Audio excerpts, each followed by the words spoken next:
Good evening, everyone, and welcome to tonight's edition of the Q-Files. It is the 29th of March. The year is 2004. I want to state that real simply because a lot of people saying you never tell the day that you're broadcasting. And this is an important show tonight because I want to clear up, to the best of my ability, a lot of the lingering nonsense about Yellowstone National Park.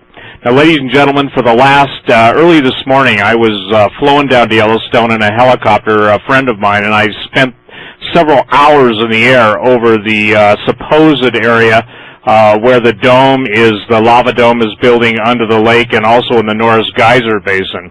I must tell you that, quite candidly, the Yellowstone Lake, if you're not familiar with it, I will be posting some photographs on it. Today, it was a sea of ice.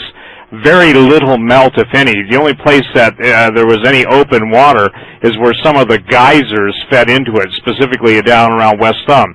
But in the area where the lava dome is located and people are worried about it exploding, I can tell you this, there was not any difference in ice thickness that I could see. And obviously when I get all my film back and stuff, I'll be able to maybe quantify it a little better. Now, I want to talk to you tonight about, again, what I would say are secondary issues versus primary issues. It is 66 miles from my back door to the Norris Geyser Basin by air.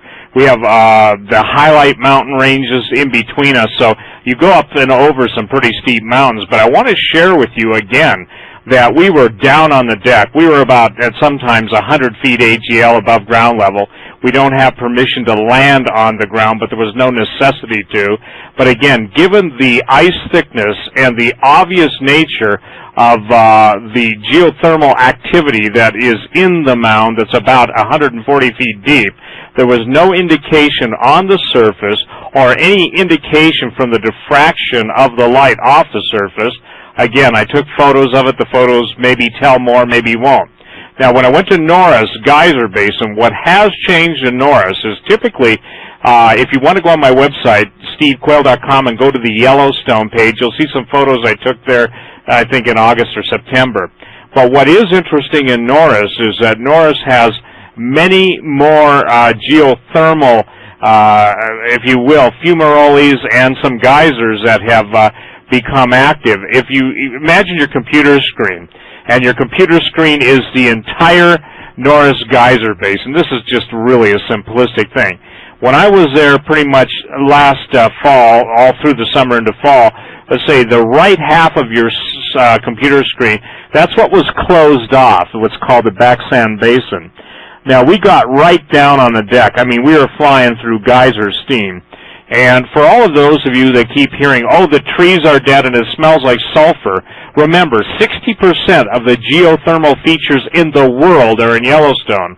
My helicopter window was open. I was shooting so I didn't have to deal with the plexiglass. And I mean, you know, obviously you smell sulfur.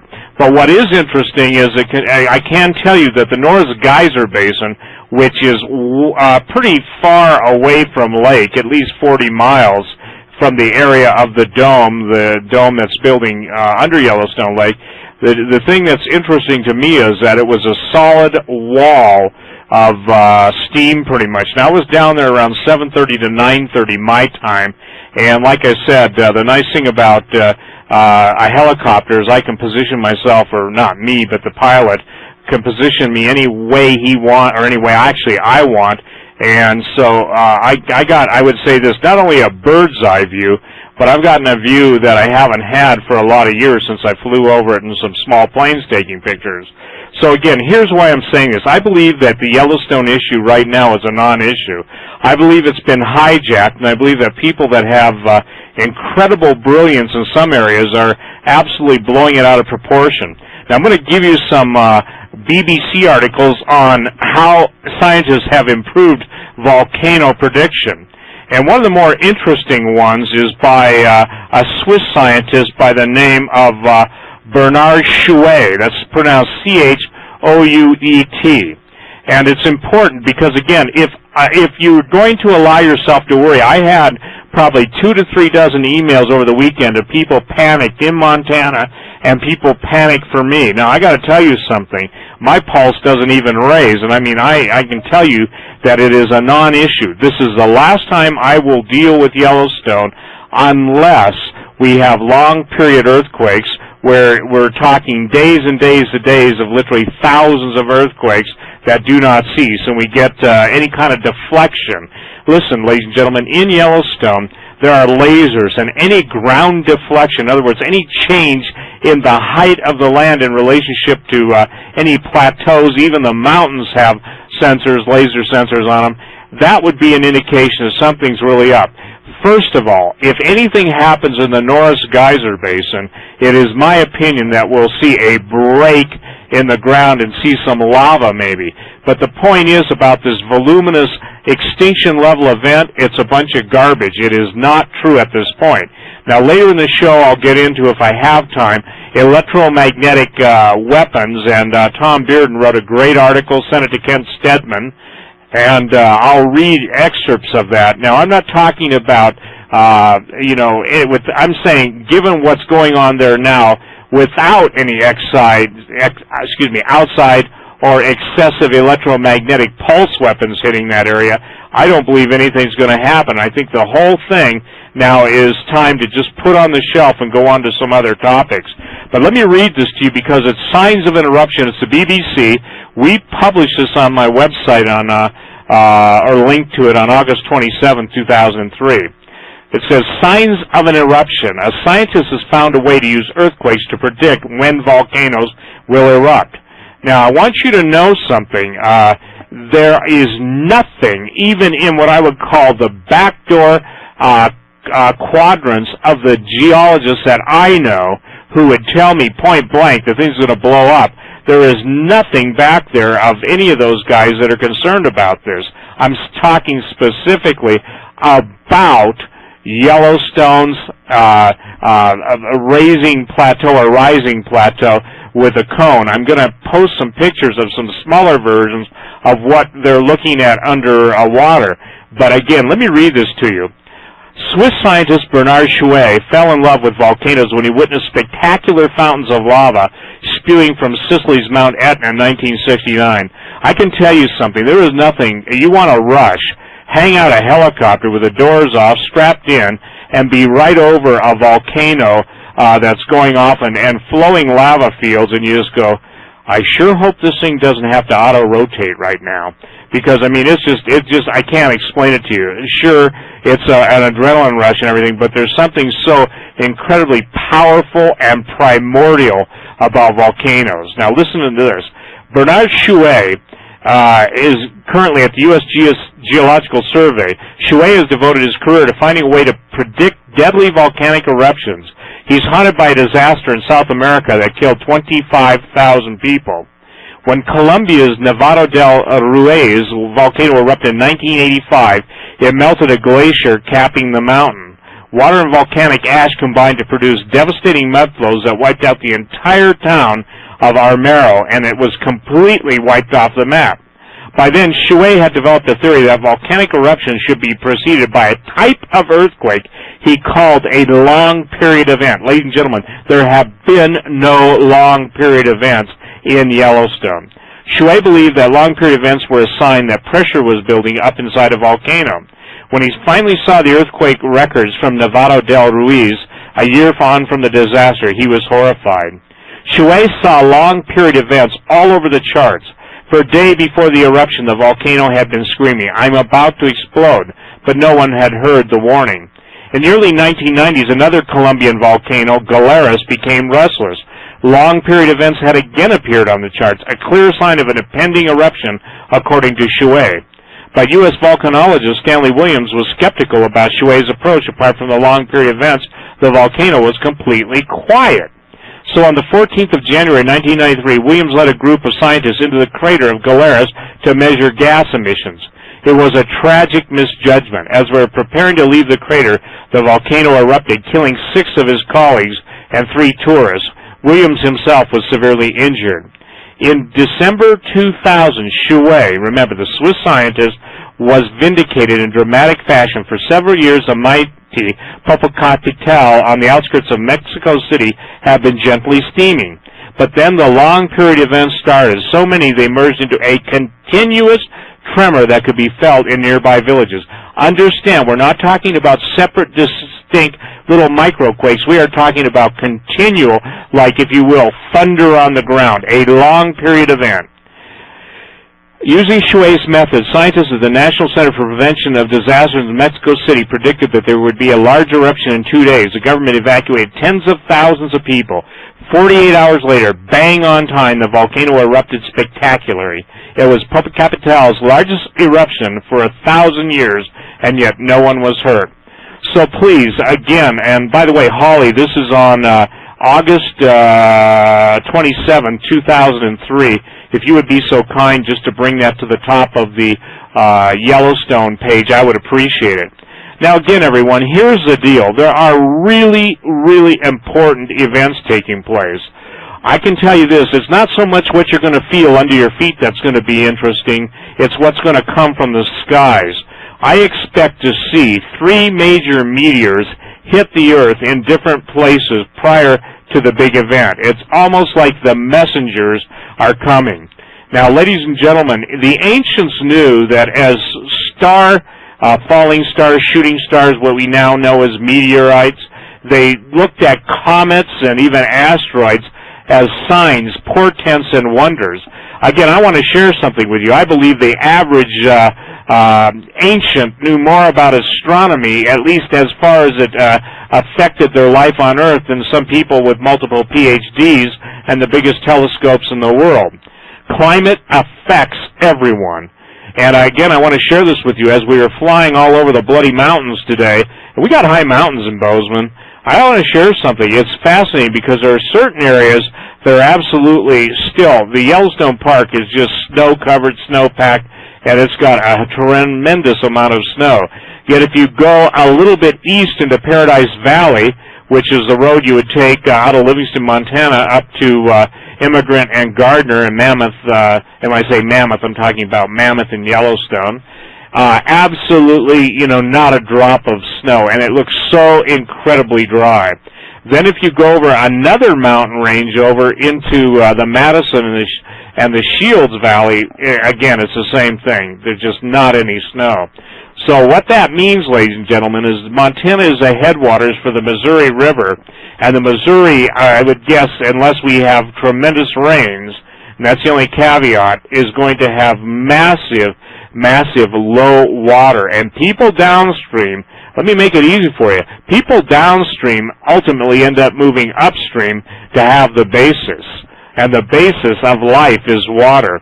If those of you who are storing water, let me tell you this, take an assessment and double it or triple it. Because again, you take water for granted and you don't realize how fast you can go through 50 gallons of water. If you still have a functioning toilet and you're on a septic system, and let's say your power goes out and your generator quits, and you still want to have the semblance of sanitation, you're going to need, even with the low-volume toilets, at least a gallon of water to flush them. So you just think about that, how many members in the family, and obviously, guys are a little bit more equipped to rough it than ladies, but the point is that it's going to be amazing how fast your water runs out. Again, get a good purifier. Those of you who live on the East Coast, or West Coast, or the Gulf Coast, Bill in Florida and others, look at getting a Pure, and Pure, the company PUR now, was bought out by Katadyn, or Katadyn, I pronounce it Katadyn, and they have a desalinator, what's called a Survivor 35. Don't waste your time with the little ones. Now, ladies and gentlemen, those of you who are going to be on boats in your survival mode, make sure you have a handheld desalinator.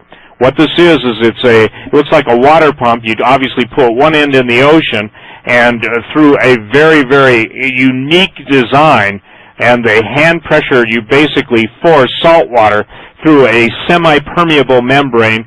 That's just fancy talk for it takes out the salt and allows the pure water to go through.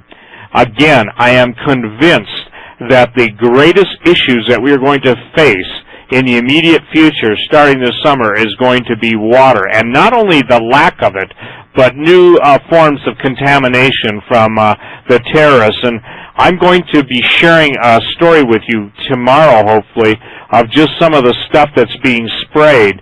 And I promise you, you'll have to hold on to your stomach, because there's some people around the country that basically have been able to assimilate a bunch of the spray due to faulty nozzles in some of the spraying craft. And everyone, I want you to know something. It's not only inorganic matter and bacteria that's in it, but it's a unique and genetically modified mite of some kind. In other words, kind of like you've heard of dust mites. Well, these are mites that have been exposed to some form of GA, genetic alteration, and we have a scientist who basically has done the work that needs to be done, and absolutely is flabbergasted at what is in it. So I want you to know point blank that water purification, now let me make this clear. Based on what she is saying, if you go outside and they are spraying, if you are driving your car, forget, what people think of you. Put your masks on, your little surgical mask with charcoal. Do everything you can to keep that crap out of your respiratory system.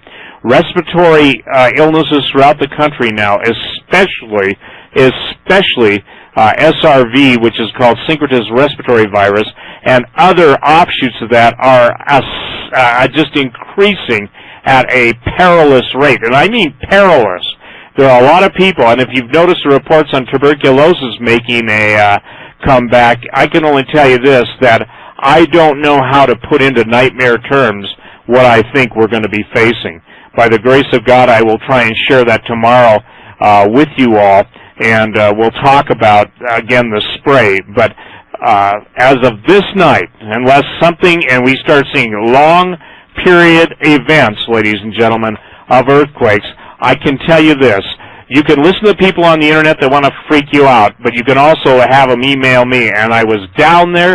I was 100 feet at, the lowest point. I can get as low as I wanted to. I needed to be up so I could see more through the angle of coverage of my lenses.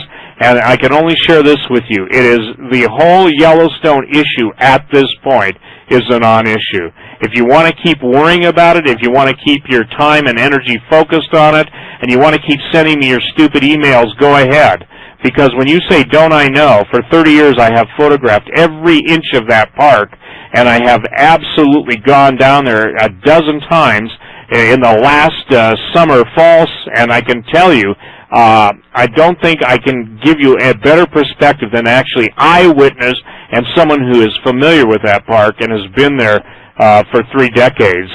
And so what I hope to do is, and I've talked to Holly about this, it'll take some time, but we're going to start putting up a lot of the photographs I've taken of that area so you can just get a feel for it.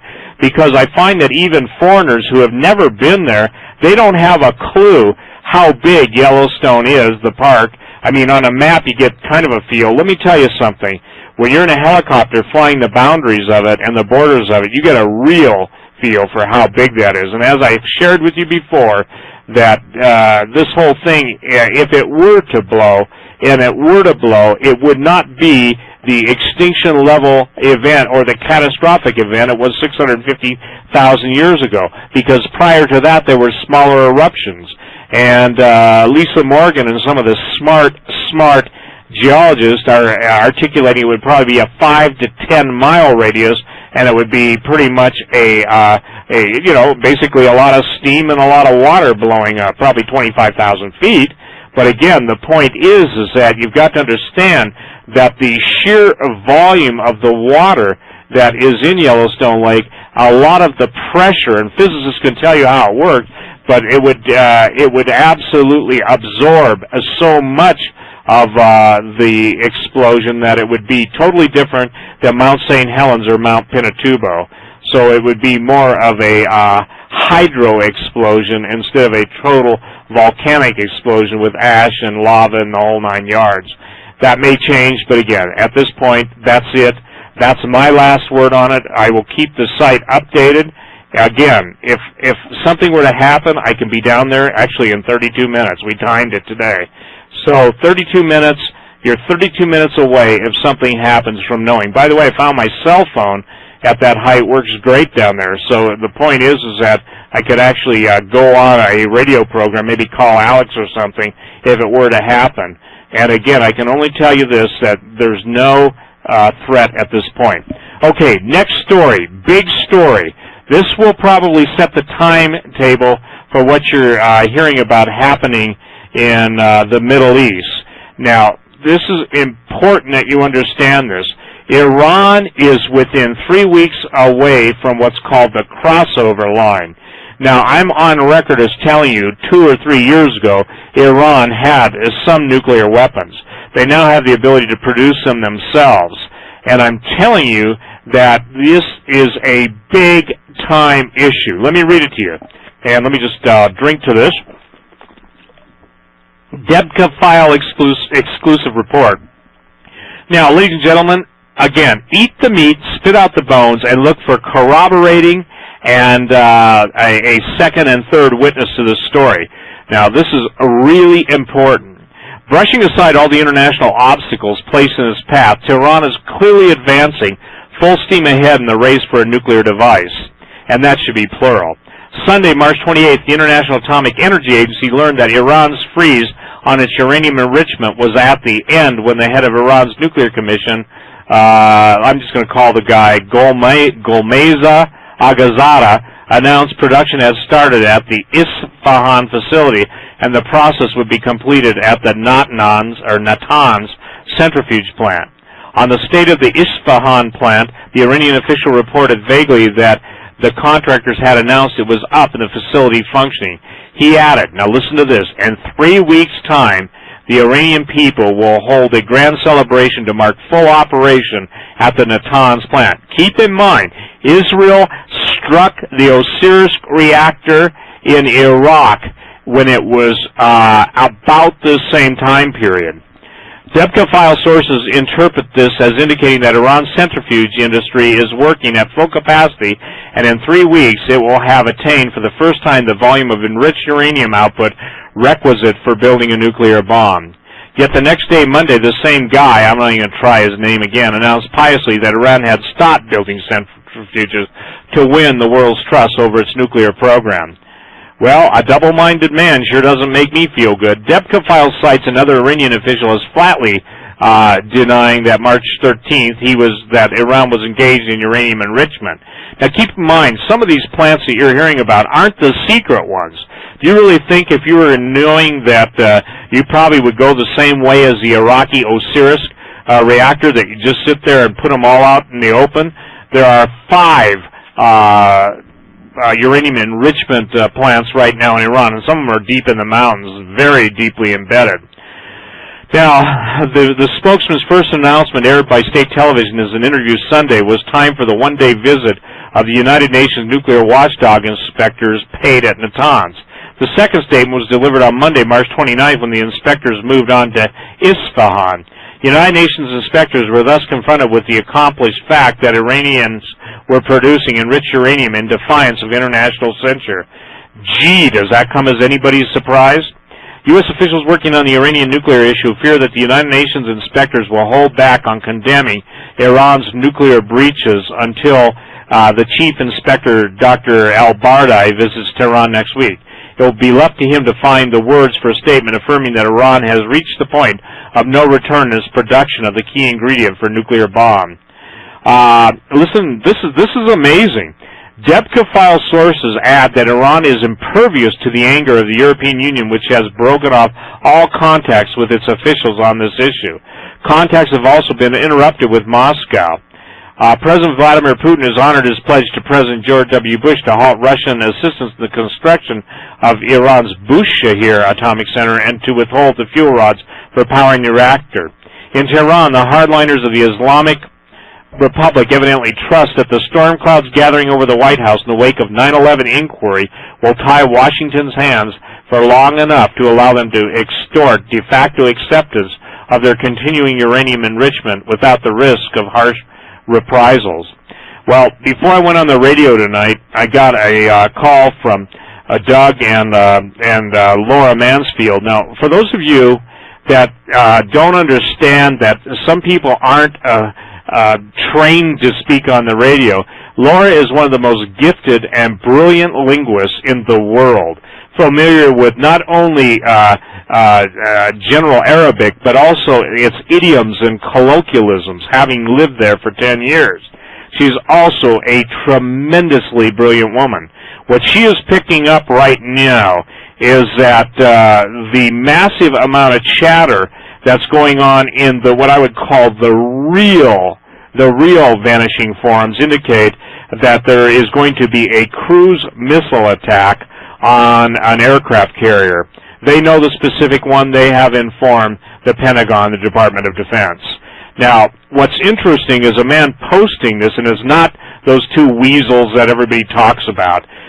It's not, Galil or that other guy. This guy has 54 posts to his credit, and he is a raging fundamentalist jihadite, and he is plugged in. Now, prior to 9/11, a lot of the talk that was being spoken of in retrospect was put into dreams and visions.